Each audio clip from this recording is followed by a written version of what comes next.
starts now.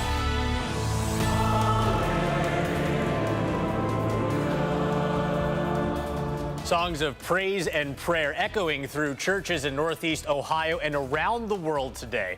For many people, Easter Sunday was spent celebrating with family and friends. But in Sri Lanka, the holy day shattered by the blast of bombs targeting churches and hotels.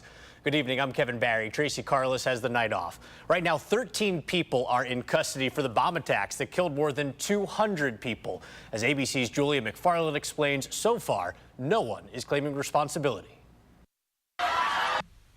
This is a quickly developing story with a lot of unanswered questions tonight, so we'll keep you updated on any new details both on air and on our News 5 app.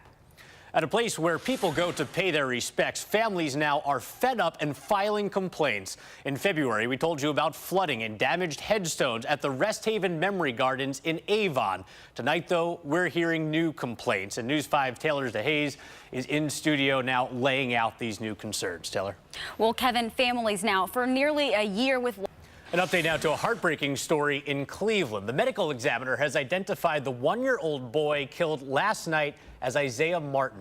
Officers responded to a home on Rexwood Avenue near East 143rd Street around 6:30. They believe someone inside the home accidentally shot the little boy. He was pronounced dead at the hospital. Police say no charges have been filed so far. We're getting more information tonight about a shooting that happened at a Little Caesars restaurant on Harvard Avenue. Police tell us employees say 3 men wearing face masks came into the store with a gun just before 10 o'clock Friday night. They ordered the workers to give them money. One of the workers started shooting at the suspects, and the suspects fired back. The worker and one of the suspects were hit. Both were taken to the hospital. Police aren't saying who any of those suspects are. A warning from Willoughby Hills officials: if you're going out on the water, make sure you know what you're doing. Crews had to rescue a kayaker yesterday afternoon from the Chagrin River. They say a 47-year-old man and a 42-year-old woman capsized. The man was able to swim to land and called 911. The woman was wearing a life jacket, but it fell off when she fell into the water. The man was not wearing a life jacket. Both are going to be okay, but officials are reminding everyone to wear those life preservers and to prepare for the cold water. Boeing is responding to new allegations tonight that one of its planes is a safety hazard. The New York Times talked to current and former employees who raised concerns about the Boeing 787 Dreamliner.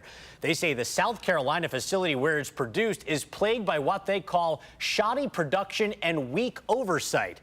They claim speed is valued over quality and workers are pressured not to report violations. We heard about Boeing says the story is misleading in that it rehashes old stories and rumors that have been addressed before. The FAA says it thoroughly investigates any whistleblower complaints. This report comes as Boeing continues to deal with controversy over its 737 MAX 8 airplanes. They've been grounded since last month following 2 crashes that killed more than 300 people. Welcome back. It's an Easter tradition now in Euclid. Strings of Easter eggs, giant inflatable bunnies, and tons of pastel colors filled this yard on Zeeman Avenue. And you might know it as Jelly Beanville. It's the 58th year now of the display. The organizer and self-proclaimed mayor of Jelly Beanville does it as a treat for everyone over the Easter holiday. Oh, the kids get so excited out here when they see me. They just jump up and down and they're just so happy. Question is, how do you get a mic on Peter Cottontail? But the event also has a bigger purpose. The organizers collecting donations for the Domestic Violence and Child Advocacy Center. It's not too late to go check it out. The Easter Bunny will be out in the yard until dusk. Then when it gets dark, the display lights up as well. And hundreds of candy-filled baskets cover the tables at University Hospital's Rainbow Babies and Children's Hospital today. Workers from All City Candy delivered them this morning. They're filled with seasonal candy and treats donated by customers from All City Candy stores in Richmond Heights and Menor. We have kids here that may not be able to go home. The people we're delivering to are elderly people who can't come out. Sister Carita says they'll be delivering the food until it's all gone, and they're always looking for drivers. So you can give them a call to help out or just stop by the church tonight to see if they still need a hand. The church also serves meals regularly during the week for anyone who needs them. And a good day for it because, with the exception of this morning, pretty nice outside all around for all these events. Absolutely gorgeous, especially for the afternoon and evening. Like you mentioned, this morning, not the greatest. A little dark, a little misty, a little foggy, but we got rid of that. So definitely nice and bright out there now. So for your evening stees from Thursday all the way through next Sunday. I'm just going to go ahead and circle that 70 and 72. It's going to be beautiful for Dingus Day, so look out. Be careful out there. Get over to the Rocks, support the Monsters. They get a chance to pull off the sweep of the top-seeded Syracuse Crunch. And if I'm not mistaken, Syracuse is the AHL affiliate of the Lightning. Of the Tampa Bay Lightning, exactly. And you know what Danita would say? What? You better get behind those Monsters. In the sky. Enjoy your night. Kevin? Thank you, Ramisha. Good evening. I'm Kevin Barry. Now here's a look at today's top stories. The medical examiner has identified the one-year-old boy killed last night as Isaiah Martin. Officers responded to a home on Rexwood Avenue near East 143rd Street around 6:30. They believe someone inside the home accidentally shot the little boy. He was pronounced dead at the hospital. Police say no charges have been filed so far.